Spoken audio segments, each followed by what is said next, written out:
자, 우리 옆에 분들하고 인사합니다. 이렇게 멋진 당신의 모습을 보니 사막에서 오아시스를 만난 것 같습니다.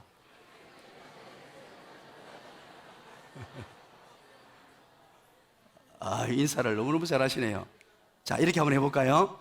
성령 충만한 당신의 모습을 보니 120살까지 건강하게 팔팔하게 사시겠습니다.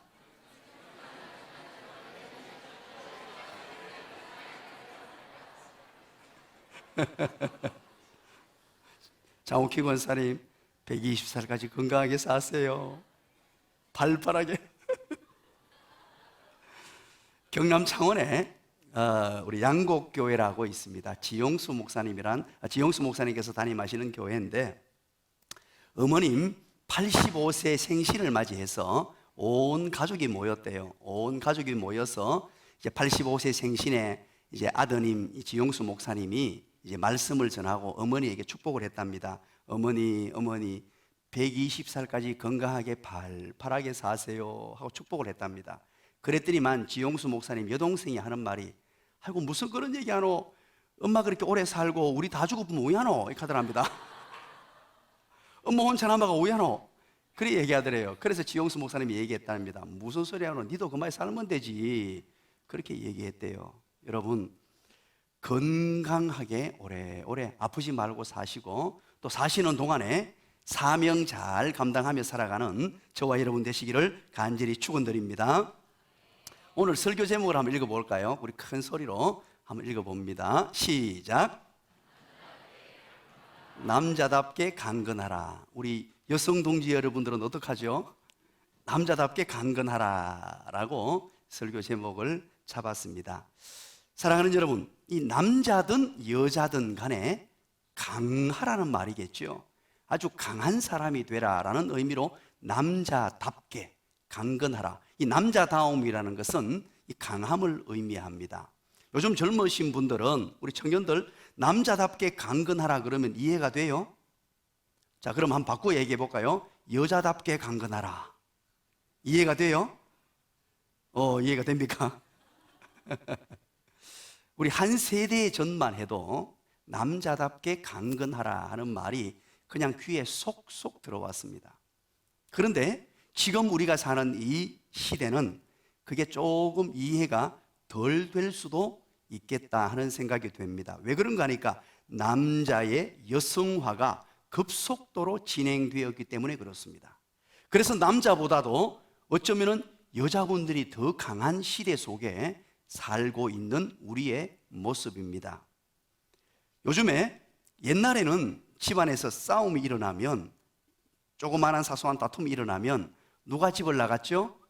1번 남자, 2번 남자, 3번 모르겠다.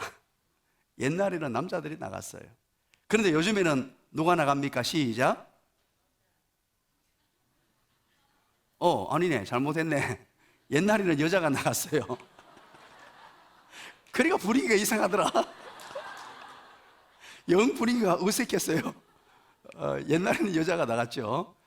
제가 빨리 설교 끝내려고 지금 너무 신경을 쓰다 보니까 요즘에는 이제 남자가 나간다 그러죠. 어느 이제 70이 다 된 그런 그리스도인 크리스찬 부부가 있었습니다. 집안에서 잠깐 이렇게 다툼이 있었다 그러죠. 자그마한 다툼이 있었는데, 그러다가 그만 남편이 화를 내면서 집을 나갔습니다. 집을 나가서 공원을 이렇게 돌아다녀도 아무리 돌고 돌아도 시간이 가질 않아요. 그래서 전철을 타고 끝까지 갔다 와도 시간이 남아도는 거예요. 그런 중에 마음이 조금 누그러들고 이제 화난 그 마음이 풀렸습니다. 그리고 한번 가만히 생각해 보니 아내한테 미안한 거예요. 이렇게 70살 가까이 살면서, 수십 년 동안 살면서 아내한테 잘해준 것도 없는데 내가 괜시리 화를 냈구나 하는 마음이 들어서 이제 남편이 집 앞으로 갔습니다. 아파트 앞으로 가서 집에 이제 들어가려고 하니까 이게 괜히 쑥스러워요. 남자 마음에 괜히 쑥스러워서 이제 하나님의 백성이니까 찬송을 불러야 되겠다 해서 찬송을 불렀죠. 입구에 딱 떼고는 멀리 멀리 갔더니 처량하고 곤하여. 저 혼자 찬송하는 거 내버려 둘랍니까? 그렇게 했다는 거죠. 그랬더니만 아내가 그 목소리를 듣고 아내도 이제 마음에 화가 많이 풀렸습니다. 풀려서 이제 문을 덜컥 열어주니까 자존심이 상해서 입구에 딱 대고 찬송을 불렀다 그러죠. 시작. 돌아와 돌아와 마음이 고난이여 하면서 불렀다는 얘기예요. 사랑하는 여러분, 요즘 이 시대는 여성들이 조금 더 강해진 시대가 되어버렸습니다. 그래서 남자답게 강건하라 그러면은 조금은 이해가 덜 될 수도 있는 부분입니다. 하지만 하나님께서 우리를 창조하실 때 남자는 강함의 상징, 용기의 상징으로 창조하셨어요. 그리고 여성들은 부드러움의 상징이죠. 그렇게 창조를 해 놓았는데 오늘 이 본문은 남자답게 강건하라라고 말합니다. 남자다운 것도 강한 것이고 강건하라 하는 것도 강한 것이죠. 매우 강조하면서 하나님의 택한 백성들은 강한 사람이 되어야 됩니다. 이렇게 오늘 우리에게 말씀하고 있습니다. 신약의 교회가 대략 한 몇 개가 있죠? 여러분이 한번 큰 소리로 대답해 주시기 바랍니다. 신약의 모든 교회들이 대략 한 몇 개 있죠? 시작. 2개. 우리 고등부 훌륭합니다. 대답을 잘해줬습니다. 자, 20개 정도가 돼요. 대략 한 20개 정도. 신약 성경에 20개 정도의 교회가 등장하는데 참 그 중에서 우리의 관심을 끄는 교회가 있습니다. 그 교회가 바로 고린도 교회예요. 왜 관심을 끌까요? 너무너무 좋은 교회였기 때문에 아닙니다. 이 고린도 교회가요, 약점을 너무너무 많이 가진 교회였어요. 여러 면에서 약점이 너무너무 많았습니다. 우리 모두가 다 연약하고 흠이 있고 실수가 많은 존재이기 때문에 어떤 면에서 약한 교회, 결함이 많아 고통을 겪는 교회에 마음이 더 끌리곤 하죠. 바로 고린도 교회가 그런 교회였습니다. 그런데 이 약점이 굉장히 많은 교회였었는데도 불구하고 은사가 아주 많았어요. 수많은 은사들이 나타났고 그리고 성도들이 열심과 열정에 그렇게 불탄 교회가 바로 고린도 교회입니다. 오늘 우리는 고린도전서, 고린도 교회에 바울이 편지를 보내고 이제 마지막 결론부에 다다랐습니다. 그것이 바로 고린도전서 16장 13절이에요. 이 본문을 통하여 지금까지 고린도 교회에 했던 모든 말들, 고린도 교회가 가지고 있던 문제점들, 이것을 다 지적했거든요. 고린도 교회가 이런 교회 되어야 됩니다. 이런 것은 고쳐야 됩니다. 이것을 이렇게 해야 됩니다라고 다 하고 마무리를 지으면서 또다시 권면하고 있습니다. 아주 간절한 마음으로 강한 의조로 고린도 교회에 권면하는데, 고린도 교회를 위해서 권면하는 내용이 바로 16장 13절입니다. 아주 임팩트 있는 하나님의 말씀인데 우리 다시 한번 읽어볼게요. 어떤 결론의 말씀과 권면과 교훈의 말씀인가 한번 더 읽어봅니다. 시작. 깨어 믿음에 굳게 서서 남자답게 강건하라. 자, 이 원문에 보면요, 이렇게 기록이 됩니다. 문장이 4개의 문장으로 독립적으로 그렇게 기록이 되어 있어요. 이렇게 되어 있습니다. 깨어라. 2번째, 믿음에 굳게 서라. 3번째, 남자다워라. 4번째, 강하라. 이렇게 아주 독립적인 문장으로 원어 헬라어 성경에는 그렇게 기록이 되어 있습니다. 이 본문을 우리나라 말로 번역하면서 깨어 믿음에 굳게 서서 남자답게 강건하라라고 서로 연관이, 깊은 연관이 있는 것처럼 번역을 해놓았어요. 저는 이렇게 원문을 읽고 한글을 읽고 또 읽고 또 읽어 봤는데 참 한글의 번역이 잘 됐다고 생각합니다. 어쩌면 한글의 번역이 더 하나님의 마음에 적합하지 않을까, 그런 생각도 해보게 됩니다. 자, 그러면 여러분 보세요. 이게 무슨 뜻이 되는지. 깨어 있으면, 믿음에 굳게 서 있으면, 우리가 깨어 있고 믿음에 굳게 서 있으면 남자답게 강건할 수 있다, 이 말이에요. 참 가슴에 와닿는 말씀이죠. 그러면 이렇게 또 제가 바꾸어 여러분에게 말씀을 드려볼게요. 똑같은 의미입니다. 남자답게 강건하기를 원합니까? 남자답게 믿음이 강한 자가 되기를 원합니까? 그러면 깨어 있으십시오. 그리고 깨어 있으십시오. 그리고 믿음에 굳게 서십시오. 그 말이에요.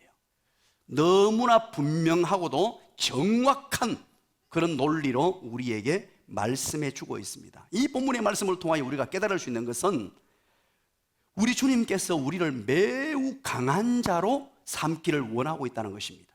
하나님의 성령을 통하여 하나님의 택한 백성들은 연약하게 사는 인생이 아니라 매우 강한 하나님의 백성들로 살아가기를 간절히 소망하고 있다는 것입니다. 어느 정도 강한 자가 되기를 원하시느냐? 이 세상을 바꾸어 놓을 만한, 이 죄악에 찌든 이 세상, 타락한 이 세상을 하나님의 백성들이 나아가서 완전히 바꾸어 놓을 만한 믿음이 강한 자, 하나님의 거룩한 뜻을 이 땅에 펼칠 만한 그런 믿음의 강한 자, 능력자가 되기를 하나님께서 간절히 소원하고 있다는 것입니다. 자, 그렇다면 이 오늘 본문을 통하여 어떤 것이 남자다운 것이며 어떤 것이 믿음이 강한 자인가 하는 것을 알아야 되겠죠. 도대체 어떤 자가 믿음이 강한 자며 어떤 자가 남자다운 자인지 알아야 우리가 그렇게 살 것 아닙니까? 이 고린도전서를 통하여 우리에게 믿음의 강자가 되기를 원하고 강한 자가 되기를 원하는데 어떤 사람이 되느냐? 먼저 첫 번째입니다. 중요한 것, 우리 로마서 1장 2장 그 내용이에요. 그게 뭐냐? 바로 파당이 나뉘어져 있었습니다. 파당. 그래서 이것을 보면서 여러분 따라서 합니다. 모든 사람을 포용할 수 있는 넓은 마음을 가진 자, 모든 사람을 포용할 수 있는 넓은 마음을 가진 자가 믿음의 강한 자입니다. 고린도전서 1장 18절 여러분 기억하십니까? 거기에서부터 시작되는, 그리고 2장에서 쭉 펼쳐지는 내용이 뭡니까? 바로 바울은 지혜라는 문제를 다루고 있어요. 지혜. 우리 문지혜 집사님 어디 계세요? 지혜. 지혜라는 문제를 다루고 있는데 이게 참된 지혜, 거짓된 지혜, 세상의 지혜, 하나님의 지혜, 이것을 구분해서 설명을 해주고 있단 말입니다. 그래서 왜 지혜의 문제가 나왔냐면 누가 더 똑똑하냐, 이 문제가 대두됐어요. 누가 더 똑똑하고 누가 더 잘났느냐, 이 지혜를 가지고 막 하다 보니까 편이 나뉘어지게 됐단 말입니다. 이 고린도는 어느 나라 도시라 그랬죠? 여러분들이 한번 대답해 봅니다. 고린도 일대 도시는, 그리스의 일대 도시는 어느 도시죠? 아테네. 그리스의 2대 도시는 오늘 고린도예요. 그러면 고린도에서 여러분 뭐가 탄생됐죠? 철학이 탄생되었습니다. 그리스란 나라에서 철학이 탄생됐죠. 철학이 도대체 뭡니까? 철학은 필로소피라고 하죠. 필로소피. 처음 듣는 얘기처럼 하시는데 옛날에 학교시를 다 배웠던 거예요. 철학, 필로소피라는 단어인데 이것은 두 단어의 합성어예요. 어떤 단어죠? 필로스. 필로스는 뭡니까? 사랑함, 사랑입니다. 그리고 필로서, 그 또 한 가지는 소피아. 소피아가 바로 지혜라는 거예요. 지혜. 철학이 뭐냐? 지혜를 사랑함이에요. 그래서 이 단어가 그리스에서 출발하고 탄생되고 이 고린도 그리고 아테네 그리스의 문화 속에서는 누가 더 지혜로우냐, 이걸 굉장히 따지고 이야기를 했다는 말이에요. 그래서 지혜를 추구하고 지혜의 사랑함을 추구하면서 이러다 보니까 이 고린도에만 해도요 50개 학파가 존재했습니다. 다시 한번 얘기합니다. 여러분들이 놀라주시면 제가 설교 진행에 도움이 되겠습니다. 이 고린도에만 해도 이때 당시 이런 학파, 지혜를 추구하는 철학적 학파들이 50개 학파가 주어졌어요. 예, 그렇죠. 고맙습니다. 자, 여러분들이 잘 아는 대로 아리스토텔레스 학파, 그죠? 또 플라톤 학파, 이런 학파들이 막 존재하기 시작했어요. 우후죽순처럼 일어나서 누가 더 지혜로우냐, 누가 더 똑똑하냐, 이런 부분을 다루었단 말입니다. 그래서 스승을 중심으로 해서 그분을 따르는 분파들이 만들어지기 시작했어요. 사도행전 18장에 여러분 한번 가보세요. 거기에 어떤 학파들이 있습니까? 바로 바울과 토론을 벌입니다. 어떤 학파였죠? 에피쿠루스 학파, 스토아 학파. 이 학파들과 함께 철학적 논쟁이 막 이루어지고 있죠. 이런 문화였어요. 이런 문화였기 때문에 바로 교회 안에 들어와서도 지혜를 추구하는 자들이 동일하게 생겨나게 되었습니다. 교회에서 그래서 어떤 사람이 생겨났습니까? 나는 바울이 좋더라. 이지직이고 철두철미하고 아주 논리 정연한 바울이 좋더라. 그러니까 이 바울 학파가 교회 안에 하나 생겨났어요. 그러니까 어떤 사람들은 무슨 얘기하냐, 아볼로같이 말도 잘하고 사람을 감화시키고 감동을 주는 사람, 그 사람이 더 좋지. 그래서 아볼로 학파가 생겨났어요. 그랬더니만 또 한 부류의 사람들, 무슨 얘기하노, 그래도 베드로지, 베드로같이 능력 있는 하나님의 사람이지. 그래서 개바파가 생겨났어요. 그리고 이것도 저것도 아니다 그래서 우리는 그리스도파다. 이래서 분파가 나누어지기 시작했습니다. 그것이 바로 고린도전서 1장, 2장 말씀입니다. 믿음이 강한 자는 바로 이렇게 분파가 나누어지면 안 된다는 거예요. 믿음의 강자들은 끼리끼리 모여서 누가 좋으니, 이 사람이 좋으니 저 사람이 좋으니 이렇게 해서는 안 된다는 거예요. 믿음이 좋은 자들은 그렇게 나누어져서 같은 동양의 사람, 같은 지역의 사람, 같은 동네 사람 이렇게 모여가지고 따로 사조직을 만들면 안 돼요. 교회는 그런 곳이 아닙니다. 창세기 11장에 바벨탑 사건이 나오죠. 이 바벨탑 사건을 여러분 보십시오. 그때 사람이 하나님같이 되고자 했을 때 하나님이 노를 팔아서 어떻게 버렸습니까? 언어가 갈라지게 만들어 버렸어요. 이전까지는 전부 다 같은 언어로 하나가 되어 있었어요. 그러나 범죄하고 하나님을 떠났을 때는 그들의 언어가 갈라지고 서로 흩어지게 만들어 버렸습니다. 죄악이 있는 곳에는 바로 흩어짐이 있어요. 그런데 여러분 사도행전 2장을 확인해 보십시오. 성령이 임하십니다. 성령이 임했을 때에 나타난 현상이 무엇입니까? 바로 방언이 터져 버렸어요. 그 방언이 어떤 방언이죠? 제가 한국말을 하는데 여러분이 알아들어요. 이해가 됩니까? 그건 쉽잖아요. 그럼 제가 영어로 해볼 거예요. 영어도 해도 알아들어요. 제가 프랑스어로 해도 알아들어요. 각 사람들의 방언들을 다 알아듣는 언어의 연합이 되었어요. 하나됨이 나타났습니다. 여러분, 성령은 하나됨의 영입니다. 교회는 하나 되는 것이에요. 그래서 여러분, 교회는 끼리끼리 모여서 그렇게 어떤 교제하는 곳이 아닙니다. 교회가 허락되지 않은 모임이나 그런 관계를 가지면 이것은 어린 아이들이 하는 짓이에요.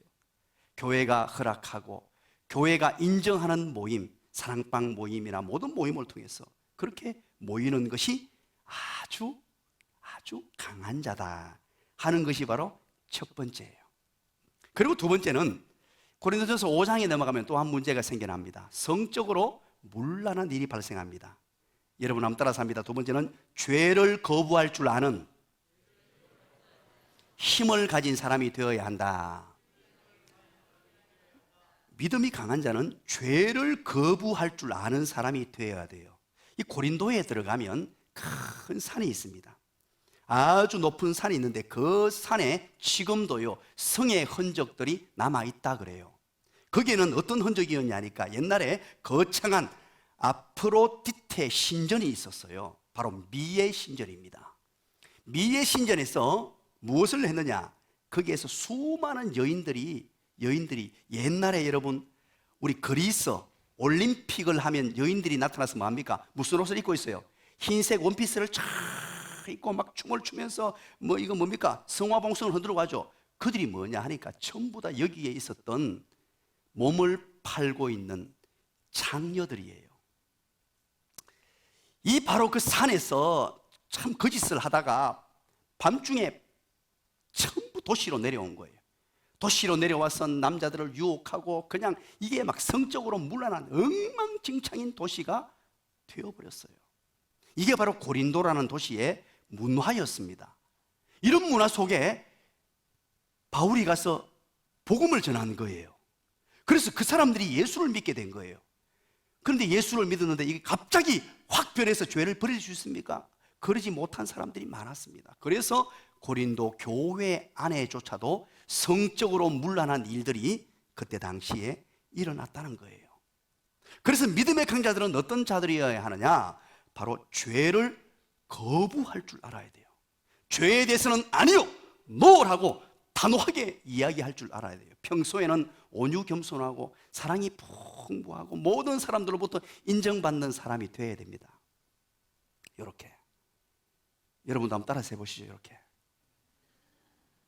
여러분들처럼 이렇게 온유 겸손하고 사랑이 많은 사람으로 사다가 죄의 문제가 딱 부딪히더걸라 그때는 강하고 담대해야 돼요. 죄를 거부할 줄 알아야 돼요. 여러분 개인도 마찬가지고 여러분 가정도 마찬가지고 교회는 더더욱 마찬가지입니다. 교회 안에 죄가 침투해 들어오면요, 이것은 걷잡을 수 없어져요. 강력하게 이것은 막고 잘라내야 합니다. 그것이 바로 믿음이 강한 자라고 얘기합니다.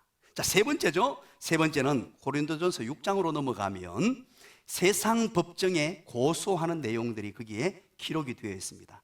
이 세 번째는 이것을 통해서 무엇을 할 수 있느냐, 여러분 따라서 합니다. 손해보더라도 하나님의 영광을 가리지 않는 자. 자, 이거 중요합니다. 손해보더라도 하나님의 영광을 가리면 안 돼요. 이때 당시 고린도 교회 안에서 개인적인 당사자가 문제가 발생했는데 서로 좀 협상을 하고 서로 용납하고 이해하고 서로 해결할 수 있는 문제임에도 불구하고 이것을 세상 법정으로 가지고 나갔어요. 예수 믿지 않는 재판관에게 이 이야기를 다 드러내고 예수 믿는 사람끼리 싸워가지고 이것이 재판의 문제가 되고 이런 일들이 발생했단 말이에요. 그래서 이것은 안 된다라고 바울은 얘기합니다. 그러면서 믿음이 강한 자, 남자답게 믿음이 강건한 자가 어떤 자냐? 손해를 보더라도, 내가 좀 손해를 보더라도 법정에 나가서 꾸역꾸역 싸우거나 이런 이상한 짓을 하지 않는 자가 믿음이 강건한 자다. 그렇게 오늘 말씀을 통해서 우리에게 가르쳐 주는 거예요. 그래서 우리 예수 믿는 사람들은요, 손해보는 사람들입니다. 여러분 따라서 합니다. 손해보는 인생 되겠습니다. 예수님을 선택하는 순간 손해보는 인생으로 사는 거예요. 여러분 열심히 공부해서, 우리 고등부 아이들 열심히 공부해서, 따라서 합니다. 고등부만 따라서 했어요. 열심히 공부해서 남 좋은 일을 시키자, 그렇게 사세요. 자, 우리 성도들 한번 따라서 합니다. 열심히 돈 벌어서 남 좋은 일을 시키자. 이게 바로 예수 믿는 사람들의 삶이어야 돼요. 내 하나 잘 먹고 잘 살고 내 새끼 키우고 말고 그 인생에서 머무는 것이 아니라 최소한으로 예수 믿는 사람들은요, 큰 꿈을 갖고 하나님, 제가 열심히 돈 벌겠습니다. 그리고 하나님이 물질 주시면 세계 선교를 향해서 달려가겠습니다. 하나님, 이런 마음이 있어야 최소한으로 하나님이 주신 꿈을 가진 자 아니겠습니까? 그런데 별것 아닌 것 가지고 서로 세상 법정에 고소하고 손해 안 보려고 바닥바닥 싸우고, 이것은 믿음이 약한 자고 어린아이란 말이에요. 믿음의 강자는 손해보더라도 하나님의 영광 가리지 않고 도리어 손해보면서 남을 위해 사는 인생, 정말로 하나님이 주신 비전과 꿈을 가지고 사는 인생. 네 번째는 뭡니까? 고린도전서 15장입니다. 거기에 바로 부활을 의심하는 자들이 생겨났죠. 자, 우리 한번 따라서 합니다. 부활 신앙에 대한 흔들림이 없는 사람. 믿음이 강한 자는 부활 신앙에 대해서 흔들림이 없어야 됩니다. 이때 당시에 고린도전서에 이단이 들어와서 성도를 부추겼습니다. 어떻게 죽은 사람이 살아날 수 있느냐, 어떻게 죽었다가 3일 만에 사람이 살아날 수 있단 말이냐 하고는 툭툭 건드리면서 부정적인 요인들을 심어줬더니만 이 고린도 교회 안에 부활을 의심하고 부활을 믿지 않는 사람들이 생겨나기 시작했다는 것입니다. 그래서 믿음의 강자는요, 예수님이 이 땅에 오심은 물론이고 예수님이 이 공생의 기간 동안에 사역하신 것은 물론이고 나를 위하여 십자가에 못 박혀 돌아가시고 그리고 십자가에 못 박혀 죽으셨다가 사흘 만에 부활하셨다는 사실을 확실하게 믿는 자가, 이 믿음을 가진 자가 믿음이 강한 자인 줄 믿으시기를 간절히 축원합니다. 그래서 이 믿음이 강한 자는 또 나의 부활 또한 믿는 자예요. 나의 부활 또한 믿고 사는 자예요. 나도 부활할 것이다. 그뿐만 아니고 이 땅에서의 삶에서도 실패를 거듭할 수 있지만 실패해서 회복되는, 부활되는 이런 놀라운 기적 또한 경험할 수 있다는 것을 믿고 사는 자입니다. 자, 그렇다면 네 가지를 여러분 기억하십시오. 이 네 가지를 말씀드렸어요. 그러면 이 네 가지를 통하여 우리가 어느 세계에서, 어느 분야에서 남자답게 강건할까요? 우리 사람에게는요, 외면 세계가 있고 내면 세계가 있습니다. 공적인 세계가 있고 내적인 세계가 있고요, 육적인 세계가 있고 영적인 세계가 있습니다. 그런데 외면 세계, 공적 세계, 육적 세계는요, 눈에 훤히 보이는 세계예요. 그러나 사랑하는 여러분, 내면 세계, 영적 세계, 내 속 사람은 보이질 않습니다. 남자답게 강건하고 했을 때 중요한 것은 바로 우리 주님께서 우리 성령의 감동으로 고린도전서를 통하여 내 내면 세계를 강건하게 만들어라는 거예요. 그게 바로 중심을 말해요. 다윗이 말했던 중심, 내 속 심령, 내 속 사람, 이것이 강건해져야 돼요. 외형으로 육체적으로 힘을 기르고 이것도 물론 중요하죠. 건강을 위해서 여러분 저처럼 근육을 좀 기르십시오. 제가 얼마나 근육이 보이십니까? 이렇게 근육을 길러야 됩니다. 그러나 그것보다 더 중요한 것, 내 내면 세계, 영의 세계, 이 세계가요 너무너무 중요합니다. 이것은 보이지 않아서 사람들이 중요하게 여기질 않아요. 이것이 얼마나 소중한지 깨닫지 못하고 살아요. 보이는 것은 너무너무 신경 쓰는데 보이지 않는 내 내면 세계, 나의 속사람, 이 부분을 우리 주님께서는 성령의 음성으로 우리에게 들려주십니다. 이 부분을 강건하게 만들어라. 여러분, 건물에도요 이 기초공사가 잘못되면요 쉽게 무너져요. 우리나라에도 지진이 지금 많이 나기 시작했죠. 일본의 건물들은요 전부 2, 3층으로 조그맣게 짓습니다. 그리고 또 10층 이상 견고하게 짓는 건물에는요 지진 강도 7이 와도, 7이라면 어마어마한 강도예요. 와도 견고하게 할 수 있도록 내진 설계를 다 합니다. 그래서 아주 이 내면을 강하게 만들어요.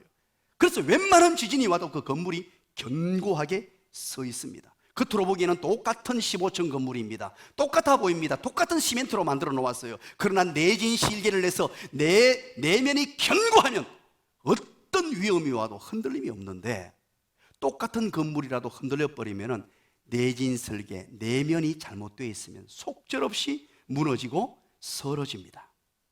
그래서 우리는 이 내면 세계, 속 사람 강건하게 만들어야 됩니다. 그러면 어떻게 강건하게 할 수 있느냐? 이제 결론입니다. 어떻게 하면 강건하게 할 수 있느냐? 우리 내면 세계 속 사람이 강건해야 믿음의 강자로서 정말로 힘 있는 백성으로서 살아갈 수 있는데 어떻게 해야 되느냐? 오늘 본문 다시 한번 보시죠. 두 가지가 거기 기록되어 있습니다. 남자답게 강건하려면 어떻게 하라 그랬죠? 남자답게 강건하려면 두 가지. 첫 번째 시작. 깨어라. 두 번째는요, 믿음에 굳게 서라. 이 두 가지를 얘기해요. 다른 부분 아닙니다. 지금 이 결론부를 내면서 고린도전서 전체를 총찰하면서 바울은 하나님의 성령의 감동으로 우리에게 교훈해 주고 있어요. 네 가지로 그렇게 강한 자가 되고 내면을 생각하고 속 사람, 내 영혼을 생각하면서 두 가지로 우리에게 가르쳐 줍니다. 먼저 깨어 있으라 그럽니다. 깨어 있는다는 것이 뭡니까 이게 도대체? 여러분 지금 주무시는 분 계십니까? 주무시니까 일어나라 이 말입니까? 그런 얘기가 아니에요. 여기서 깨어라 라는 말은 마태복음 26장 41절에 예수님께서 겟세마네 동산에서 졸고 있는 제자들에게 뭐라고 말씀하셨죠? 시험이 들지 않게 깨어 있어 뭐 하라 그랬죠?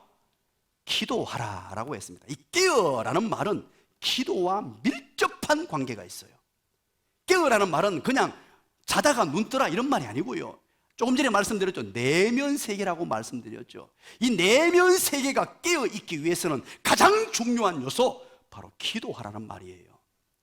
믿음의 강자가 되기 위해서는 여러분 불철주야 기도해야 되고 기도의 전문가가 되어야 됩니다. 예수 믿는 사람은요 다른 건 몰라도 최소한도로 기도의 전문가가 되어야 돼요.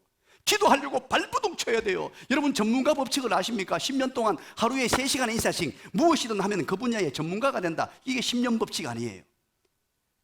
우리 예수 믿는 사람들은요 기도에 대해서는 누가 뭐라고 하더라도 내가 기도에 대해서는 한번 전문가가 되어보겠다, 이런 마음이 마음속에 생겨나야 돼요. 그렇다면 여러분 기도의 전문가가 되려면 어떻게 합니까? 막연하게 나는 전문가가 되리라 이게 아니고요, 따라서 합니다. 훈련을 받아야 한다.